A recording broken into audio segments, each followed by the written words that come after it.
Hi and welcome to Z Games. Recorded live at 4ZZZ Studios in Brisbane and broadcast nationally over the Community Radio Network, Z Games brings you the latest gaming news, reviews and interviews from across Australia and around the world. You're listening to Z Games, once again, your favourite gaming radio show, and ours, I hope, right? Oh, absolutely. Definitely ours. Definitely. Yes. We are coming to you live from the 4ZZZ Studios in Brisbane. You might be listening to us around the nation on the Community Radio Network. I'm Lee, and as ever, we are joined by Razor. Hey. And Ms. Candy Payne. Hi. Razor, what's happening on this episode? Lee, you have been playing a game called Submerged. Yeah. It's some sort of partially underwater thing. I feel like if it wasn't underwater, that would just be really false advertising. I've got to say, you are never underwater in this game, but everything else is. Oh, misleading. I see. No, not quite. I've been playing Grow Home. It's a charming little climbing game. Mm-hmm. Just came out this week for the PlayStation 4 and PC earlier this year. That's nice. But let's get this week going with the Week in Gaming News headlines. What have we got, Miss Candy Payne? Well, in a surprising announcement, Capcom has announced a PC port of fantasy role-playing game Dragon's Dogma Dark Arisen for release next year. The new version, which will feature beefed-up graphics, will support the use of either a gamepad or mouse/keyboard. It's due for launch in January 2016. Oh man, I love Dragon's Dogma so much. And everyone needs to play it. And now, more people will be able to. It was an underrated gem, wasn't it? Oh man, it was so good. Yeah. I think Alana, our other presenter, named it as Game of the Year, her pick for 2013. It's a game where you get to climb up a griffin while it's flying around and stab it in the head.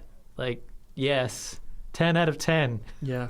Just for that description alone. Yeah. And it was strange on the PlayStation 3 as well. Well, it wasn't strange, but it seemed to be sort of buckling under the weight of its ambition a little bit. A little bit, maybe. Like the frame rate staggered whenever there was a huge beast on the screen, and you know, it was like choking under the limitations of the PlayStation 3 system. So I think it'll hopefully find a new audience now that we can show how beautiful the game is on the PC. Yeah. I expect that this is the result of a similar campaign as the one that got Dark Souls finally released on the PC a year or two after it had been out on the consoles. And yeah, with luck, it means that there are more of these games in the works, not just the weird MMO that's only available in China at the moment. More Dragon's Dogma, I say. CD Projekt Red has given us a date for the first Witcher 3 expansion, and that is the 13th of October. Hearts of Stone comes with 10 hours of new story content, including new characters, monsters, romances, and a new Rune Worlds mechanic. This is the first of two planned expansion packs. The second is due for release during the first quarter of 2016. How many hours did you put into The Witcher 3, Ray? Going on 40-ish. Yeah. Still going. Yeah. Wow. Yeah, see, I'm at, I think, 70 or 80 and also still going, but I cannot wait. Well, this is another 10 hours to add on to that. Yeah, I can't wait to put it on the back burner because there's a lot happening right now in the games. I mean, it's a tough competition for the games that are trying to steal our attention. Yeah. I mean, The Witcher 3, you know, it's definitely going to be prioritized, but there's a lot of other stuff going on as well. It'd be nice to finally be finished, but also I never want it to stop. Yeah. Ubisoft will open a theme park in Malaysia with the planned launch of 2020. The Assassin's Creed company has partnered with RSG, a Malaysian park developer, to create a 100,000 square foot indoor facility in Kuala Lumpur to feature Ubisoft-branded rides and attractions. All right, let's start speculating. Oh my gosh, so many speculations. I'm just excited for any of the possibilities. It is indoors though. Yeah. So I don't know. But then, having said that, there are countries that have like giant man-made beaches and things indoors, Yeah, and they are still spectacular. We're talking about Kuala Lumpur here, so Yeah. like all they have is giant indoor weirdo facilities. Yeah. So you could very well have your leap of faith ride, Ray, that you were suggesting earlier. Yeah, kind of like, you know, Dreamworld's giant drop. But instead of being seated upright, you could be like strapped to the bottom of some giant block that's hurtling towards the ground at like 100 kilometers an hour. And it lands in a hay bale. Yeah, you just got smashed in the face with hay. Oh my God, could you imagine? Could you imagine? I'm actually really excited for that. I think that, but you'd want to see all the graphics going down as well. You know, like it would have to look like you're jumping into a hay bale in the middle of Rome or something. Well, you I'm know? sure they could get a hay bale. The rest of it, that's up to you. Either way, I'm pretty freaking excited for 2020. Yeah. I know where my holiday is going to be. I hope they will have abandoned their awful Raven Rabbids franchise by that stage, because those things are awful, and I don't want to see them walking around like as costumed characters interacting with me or others. Imagine if they had people dressed as the assassins just walking through, like pickpocketing as a joke or something. I mean, it wouldn't be that funny. No. You'd probably only want to have like one of them. And Yeah. then just lots of people dressed as monks and Just things. street theatre. Yeah. I feel like that's kind of inviting pickpockets a little bit. Like, imagine if you just went there pretending to cosplay as an assassin and you just went around like stealing from people. So true, pretending and to work just at the pretending theme to park. be, one of the employees, but in reality, you're just pickpocketing people. I'm just interested in seeing who they might get to actually play the role of said assassin, you know? Probably just a bunch of like generically handsome Malaysian men. Yeah. Don't they just like pluck people out of like the hopeful actors folder and just pay them like not much money? Yeah. And that's where they get those guys? Yeah, that's basically Hey, I it. used to work in a theme park. No. I worked damn hard to be in street theatre. I did. I wasn't just plucked from nowhere and paid nothing. Yeah, but considering that like all of Ubisoft's last games have basically been big theme parks, this is weirdly the right direction for them. Just as long as in order to actually get access to the map, you don't have to climb to the top of a tower and leap off in any way. I reckon they'll have that though. Yeah. I think there'll be some kind of like playground area, climbing, that kind of infrastructure. Yeah. I don't know. I'm just excited to see how it's going to visually look. I mean, really, I'm just sitting here imagining the whole thing's going to be an Assassin's Creed world. Let's be honest. Yeah, but I mean, they've also got like Far Cry. Yeah, I know, and, they've got all of that. And Watch Yeah. Dogs. Rayman. Oh, could you imagine what Rayman they as could do well. with Watch Dogs? Or, Actually, or just any of it. I was struggling a bit to figure out how they'd make a Watch Dogs ride. Like, yeah. No, that's where you have your wearable technology, and when you like put it on, you can see what crimes people around you have done. Like that's the Watch Dogs. Yeah, that's how you experience. catch the assassin that's just pickpocketed you on the way through. Exactly, and then you can alert the Far Cry guards who will shoot him with their machine guns. Oh, this is great. And while that's happening, you get mauled to death by a tiger. Oh, maybe there's Ubisoft like a... World. I know, this is great. Maybe there could be a wildlife park attached. Oh, this is great. I'm getting excited. This is all speculation, FYI. Yes. Listeners, None of this is real, except the theme park part. This week marks the 20th anniversary of the American release of the Sony PlayStation. The console began its life as a planned CD add-on for the Super Nintendo. After negotiations between the two companies failed, Sony repurposed their technology and the PlayStation was born. Commonly regarded as a major milestone in home console gaming, the PlayStation was the first console to break 100 million units shipped worldwide. It was also the first successful console to not feature cartridge-based games and instead used compact discs, allowing game developers room to dramatically increase the scope of their games, resulting in groundbreaking titles like Metal Gear Solid and Final Fantasy VII.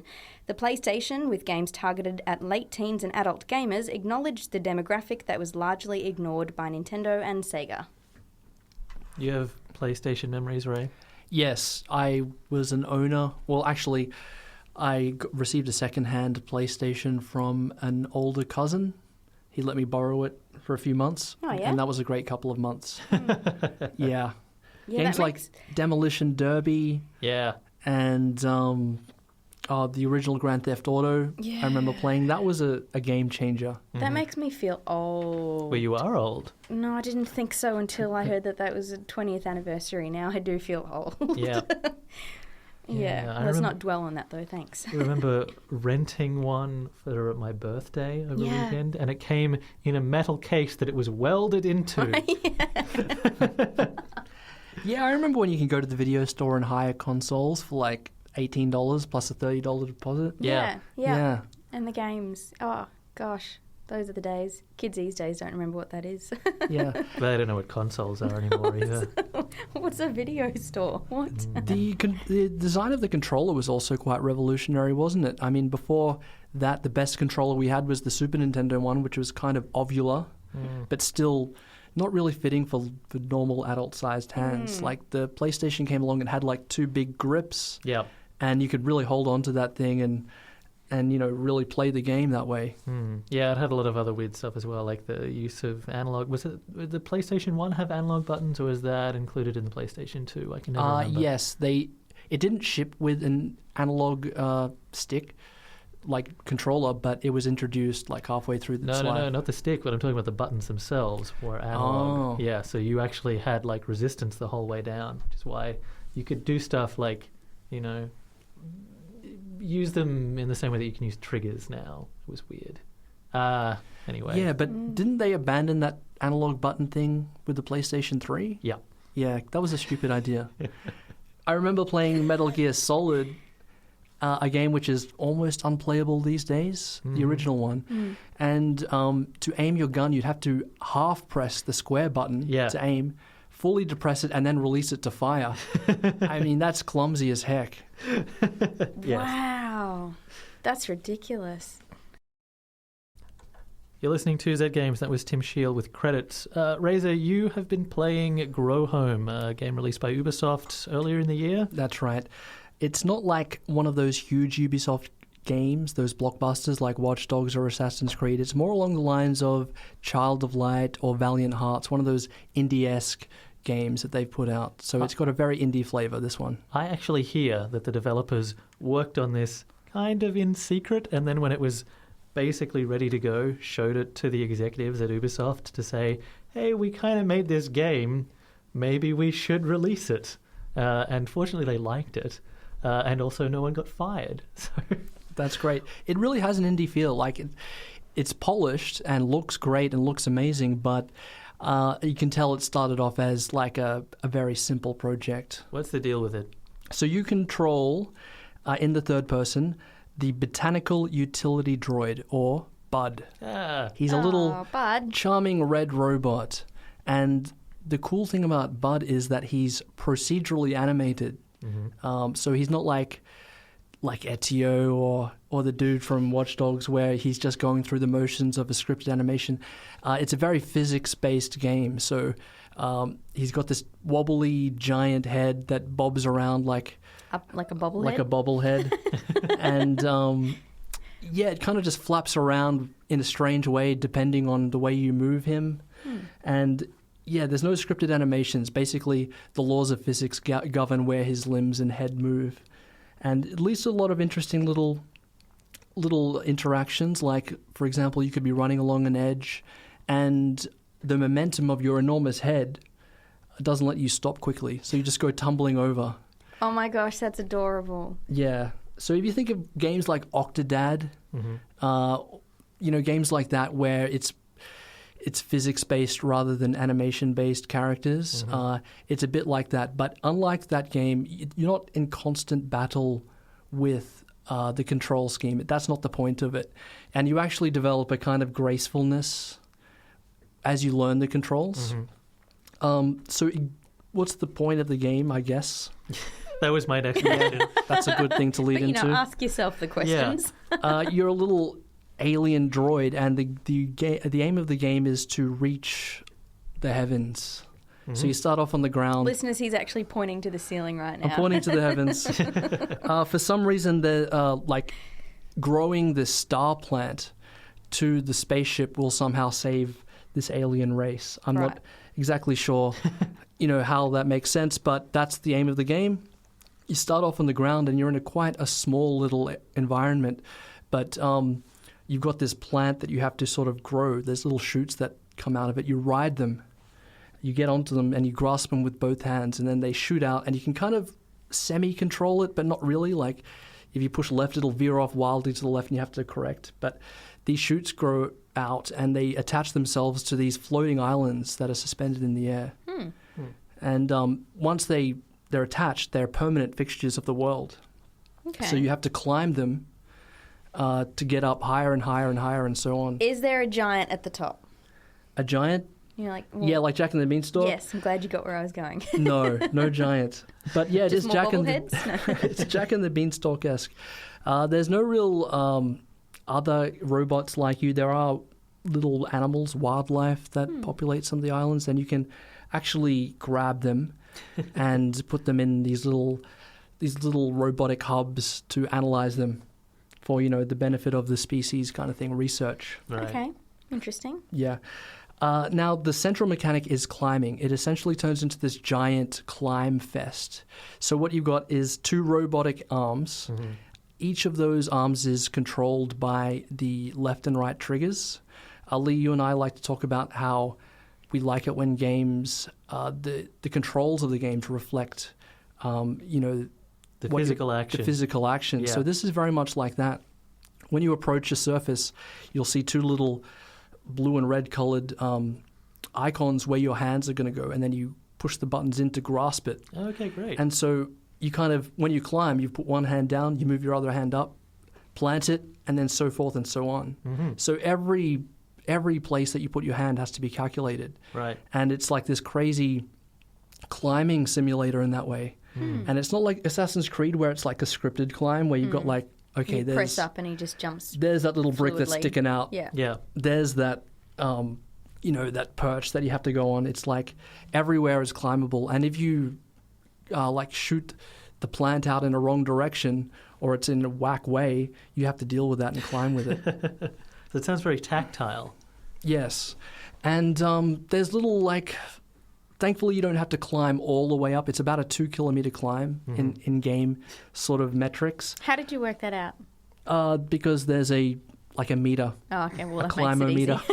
climometer, 2,000 at the top. Yeah, you've got little lily pads that will sort of launch you up a little bit to bounce. Cute. And once you get up to like really high, you kind of get that whole vertigo thing happening because you can see all the way down and it gets a little hazy through the clouds and stuff. But And how'd you go with that? Because this is not the first time you've suffered vertigo in a game. how did you know? Because we all watched when you put the Oculus Rift Oh, on yeah. and you couldn't fly. Yeah, You started no. feeling sick. That's right, Candy. Heights, I don't like them in Yeah. real life. No. So when I'm playing this game, I kind of get that little tingly feeling that I get when I'm standing on somewhere high, Right. that little internal voice that's just telling me to Really? get the hell out of there. And I can deal with it in the game because I know it's not Make actually believe. happening. Yeah. Yeah, but I still get that kind of thrill. Mm. And so when you make these huge risky jumps, it feels really, really exhilarating Right. because you have to jump out and grab onto something else. If you fail, you're going all the way down to the bottom, and that's a real punishment Right. because there's a lot of work ahead of you there. Is there any kind of checkpoint system? Yeah, there are little teleporters that will allow you to check in, so you don't have to climb all the way from the bottom if you make one giant mess up and Does fall it kill from the you top. if you fall from 2Ks up? Yes. Oh. Oh, no. Yeah. Bud. Yeah, he kind of explodes, but thankfully he's got Graphic. access to a lily, Right. a little daisy thing. I'm not sure. It's like a flower. A flower, yeah. And he can store it in his backpack and whip it out when he's falling to slow his descent. Oh, that's Oh, adorable. cute, like a little Yeah. umbrella. Yeah. Yeah. Aw. Yeah, unfortunately, though, as you fall, the petals fall off. Oh, no. Bud. So you kind of just need to steer yourself Yeah. fairly quickly. Yeah, that's right. So it's not like you can float all the way down to the bottom. They fall off quite quickly, and you have to pick up new flowers to sort of regenerate it. Oh, cool. Mm. Otherwise, Yeah. you're falling without flowers, and that's no good. That's right. Oh, Right. So Bud. this seems like the primary game then is just you as Bud climbing to the top of this huge flower plant structure. Yes. Is that enough? Like, does it seem like there's enough game there? It's a little bit different in that way, in the fact that there's just one singular goal that you're working towards, and I can see for people who are after a more guided experience where they're rewarded constantly, that might be a bit off-putting. But there are little other goals to go for along the way. For instance, there's little gems that are scattered around the place, a la Super Mario Brothers 64. Right. yeah. Yeah, and collecting those, as well as being like a collectible that you have to hunt for, and it's fun to look for them. They power your battery up, which opens up more abilities for your little robot man, Cute. Bud, including a rocket pack. Oh, Yay. Which is helpful.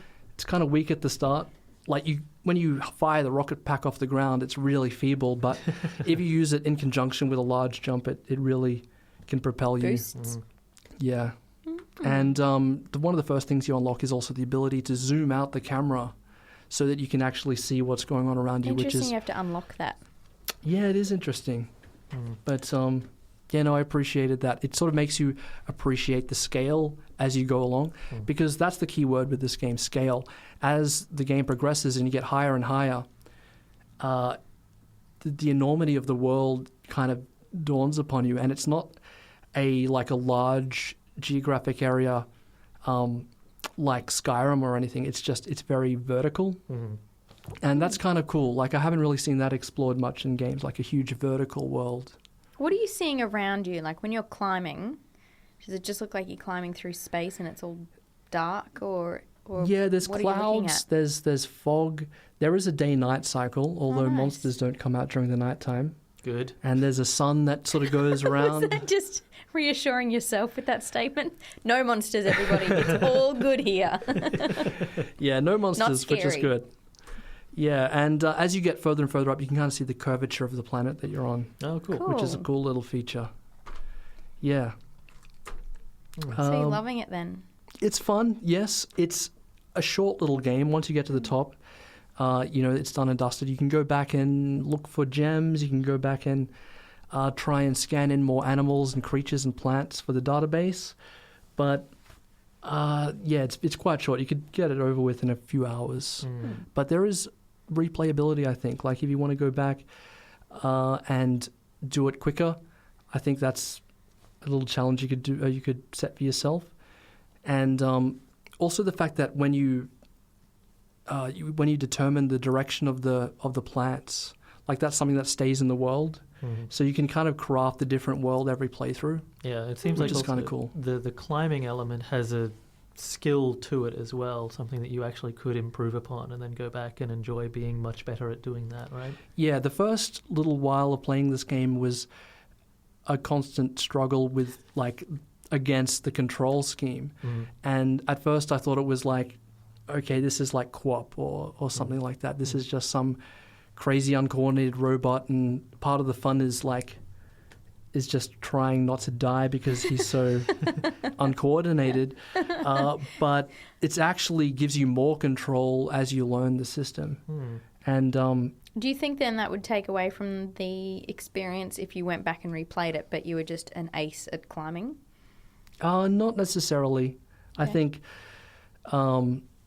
it'll be fun the second time round as well. Yeah, doing it more efficiently. And actually, I think that the climbing system is so good that they might. This is Ubisoft, the creators of Assassin's Creed. I'm hoping that they take a few, hints from this game and maybe implement a more open, a more tactile climbing system into their flagship series, Assassin's Creed, which is, of course, a huge game based around climbing, essentially. I've got it. The theme park is going to have a giant climbing wall. Yes. Yes, that's what they will have. You have to leap off it at the end and put a knife through someone's neck. Yeah, I reckon well, no, not to that extreme, but, I think they will have a climbing wall incorporated. I think that would be amazing fun. Yeah. Oh, yeah, well, rock climbing. Yeah, no, that's what I'm Yeah, talking about. rock And then you climbing, get yeah, it's to, all about abseil that. when you get to the top. Not quite the leap of faith, but, it's still, you're jumping somewhat. Yeah. Yeah, so if you're a rock climbing enthusiast, this game, it kind of has that hand placement thing going on. I wish people could see your actions when describing this game. It's like he's just been climbing an invisible wall this entire time. Yeah. Quite the mime you are. Yep. So we've been talking about Grow Home. Just came out this month for the PlayStation 4. It's also free if you're a PlayStation Plus subscriber as a part of your subscription. And it's available for the PC as well. It was released earlier this year. Cool. Thanks, Razor. My pleasure. Welcome back, listeners. This is, of course, Z Games on 4ZZZ. Lee, you've been playing Submerged. Yes. About water, or being under it, or actually not being in it at all. Yes, exactly. Submerged is a game by Uppercut Games. They're an Australian small dev studio. Came out early August, and it's a third-person exploration game. It's set in a... Water tank. Ocean. No. No, it's set in a post-apocalyptic city that has been submerged by rising ocean levels. I was close. You were close, yes, sort of. You play a young girl who is trying to find medical aid for her sick and wounded brother. And so your whole job is to hop in your motorboat, ride out to the semi-submerged buildings and climb up the outside of them, trying to find help in the form of, say, bug spray or bandages or fresh water, things of that nature. Are there other people around, or is it just her and her brother that have survived? Her and the brother are the only people that you see in the game. As you play through the game, you pick up pieces of the story and you get a sense of what happened to the parents. It is tragic.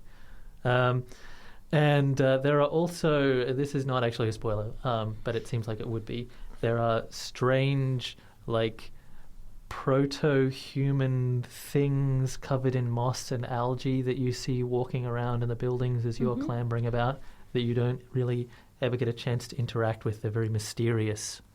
They're always just off ahead of you, and when you get up there, you know, they're gone. So you are being observed as you play through this by these mysterious moss-covered humanoid creatures, these new life forms that have arisen in the, you know, this submerged world. Weird. But you never interact with them. Well, not directly. Okay. So there's no combat in this game then? No, there's no combat in the game. There's not terribly much to it, actually. You get to ride your boat around. You get to look for places where there might be resources. So you've got a telescope that you can use when you're in the boat.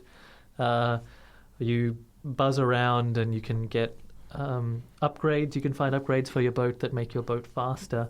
And then the rest of the game is just clambering up the side of the buildings. And this feels very much like the climbing style that is in, say, the Uncharted games, right, in some of the climbing puzzles that are in the Assassin's Creed games. So things where you have to figure out that, you know, to cross this particular section of wall, you've actually got to drop down and use your hands rather than going, you know, on your feet and then, you know, climbing up the surface of the vines. But there's usually like one or two paths that you can take, and one will take you off to where there's a collectible and then a dead end, and then you have to go back. So the game itself is just the tower challenges that you might find in an Ubisoft game. It's just getting to the top. Are you returning supplies the whole way through? Like, do you actually have a base where your brother is, or you just kind of stay out the whole time, but you know in the game that he's back there, that you have to get there eventually? No, you're the way that the game flows is actually really clever. It seems sort of segmented appropriately. So you always start off at the base where your brother is resting. You always then ride off probably in a new direction, trying to find a new place where there might be resources. When you get to the top and find the resources, then you're automatically whisked back to the home base to attempt to heal your brother. It's a gorgeous game, it's a real feat. The water and the weather effects are fantastic, and the overall aesthetic, everything seems very weather beaten, and you know, there's a lot of moss effects and things like that. So the emphasis is on like exploration, and I guess it would rely on your curiosity of the world to sort of propel you through it, as opposed to any like plot story elements involving conflict or whatever. There's and even as far as curiosity is concerned, you do kind of hit a wall there as well. You'll see big statues, and you know, you'll have questions about those that never go answered. So the environmental design is generically very nice, but then in a way that you never really get to interact with as well. So whilst there's the ruined arch bridge off in one corner and these fantastic enormous statues elsewhere, you don't get to clamber across those things. You're just going straight up the side of old hospitals and hotels and things. So the environment that you play in specifically is nowhere near as interesting as that, which is sort of hinted at around the rest of the world, which is a bit of a shame. Yeah, that's a shame. Mm. The water itself, like, do you have much to do with that other than, travelling across it in a boat? Is it harmful in any way, or is it, can No, you swim through it if need be? It's or? benign. The only time that you're actually interacting with the water is just when you are crossing it in the boat. There are sea creatures that you see occasionally that will pop out. So when you see a whale for the first time, that's pretty impressive. That's cool. And dolphins and things. But yeah, again, beyond being the way that you travel from home base to the climbing points, you don't really do anything with the water, which seems a shame because the water is really nicely modeled. The boat physics all work really well. Being in the boat feels really good, but the boat is just the means of getting you from your base to this climbing challenge. Do you ever hit ground? Like, is it a hilly environment, enough where the floodwaters may not have actually gone all the way through? You're always. Yeah, you're always just the tops of buildings. So sea levels have risen pretty high, and then at the edge of the map, it's just water as far as the eye can see. Yeah, the climbing is interesting as well in that there's no button prompts for it. It's all just using the analog sticks and the direction to move around, which is very zen. Very peaceful, but also you feel a bit distanced from the action. There's no, you want that button press to indicate that this is my choice to make this leap, to clamber on here, rather than just this is the path of least resistance that the game determines I've got to take. So that I feel like I understand the reason why they wanted it to just be this very natural flowing movement, but at the same time, as a player, I felt like even though the fact that having a button prompt to jump onto the clambering system is arbitrary, it still feels like I've got more control there. So you do sort of get a sense of something missing as you're just pushing yourself, worming your way up the side of a building, as it were. It's a fantastic sounding game. Yeah. Jeff Van Dyck, who is the composer of this, has been involved in like a third of the games that Australia is producing at the moment, it would seem. And his work here is phenomenal. So the score is primarily just these piano pieces, which are beautiful and haunting. Lovely. And add to this ambience. There is a real sense, I guess it plays around with this feeling that you're alone, but then that also you're being observed by these beings you don't quite really know anything about. But you're just left to assume that they have grown or developed since the floods have come through. Yes, that's okay. right. Yeah, there's a few other little plot points that, because they're good, but they're kind of light on the ground, so I don't really want to spoil. Yeah, you get a better sense of potentially what these things are. So the story is simple, but is good, but it then kind of concludes in a way that kicks the legs out from under it. It's just sort of, it's just a bit, the ending, I feel, just undoes all of that sense of growing, I don't know, fear, I guess, for the future, unfortunately. It seems like it could have been a good opportunity as like a kind of commentary on the way the world's heading with global warming and stuff. Yeah. Oh, well, I mean, obviously, when you've got the world submerged in water, you are definitely talking about global warming. And as you go through the game, you can pick up books that are littered about the place that will give you a single picture, a single pictogram, in fact, telling the greater story of what happened to the world. But because there are a lot of them, you're only getting one image at a time, and they're just off in places where sometimes I just, couldn't really be effed having to climb up this, one more grey building to get another book page. I never got the whole story, but on the other hand, like, the world's covered in water. Like, there's no surprise as to what the cause of that was, right? Yeah. Sometimes it's fun to sort of make up your own narrative given with the clues that the designer's given you. You know, and in games like Journey, which is also a lonely style game, you're never really given any concrete information about the state of affairs of the world or how things came to pass, but in that lack of information, you sort of start to get a picture of what you think it might be. Is this the case with Submerged? Yeah, a little bit, although I guess because the story is so focused on the single story of the girl trying to find medical aid for her brother, and the way that you're getting this aid is that these are like medical drops, things that have been parachuted down and landed on buildings. So, like, So there's life out there somewhere. Well, maybe there was. Or there was. Yeah. At some point they've done these drops. Yes. How old is this character? You're definitely a young-ish girl. The brother is younger. Sort of hard to say exactly how old you are. Maybe like early mid-teens, perhaps, at the most.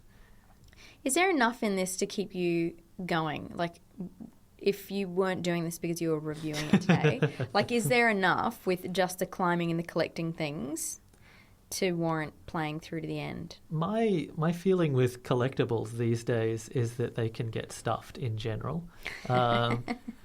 And anytime someone's like, let's put 100 things in the map so that we've got something to do, I think that person should be put in a box, and then that box should be left at the bottom of the ocean. But That's Are you talking about murder? I'm not necessarily. Okay, so they'd survive being at the bottom of the ocean in a box. That, like, there ought to be a punishment for a person who says we need to make them get 100 of these gewgaws before you can see the true ending of Arkham Knight, for example.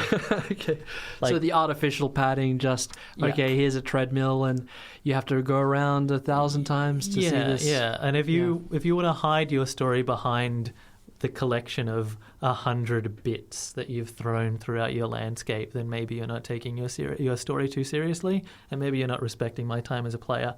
But that is aside from this. So whilst I didn't chase down all of those bits, I did actually really enjoy the experience of sitting down and just having this world and this game wash over me. I don't think I could do it in one sitting. No. That would probably start to get a little bit dull. Tedious, yeah. But I did keep coming back so that I could go find the next piece of aid. So I think there are ultimately eight buildings that you have to climb up, and eight these medical aid boxes that you have to finish out this story. And in the middle, I really did get into a fun groove where I was just like, having to scout out new locations and going out to find them. And, it feels good when you're, driving the boat out. It also feels like at no point was I ever overwhelmed by how great the experience was, but I was never really underwhelmed either. This was a game that has a fun premise, but never surprises you beyond that initial point. Like, the rest of it is just what you see.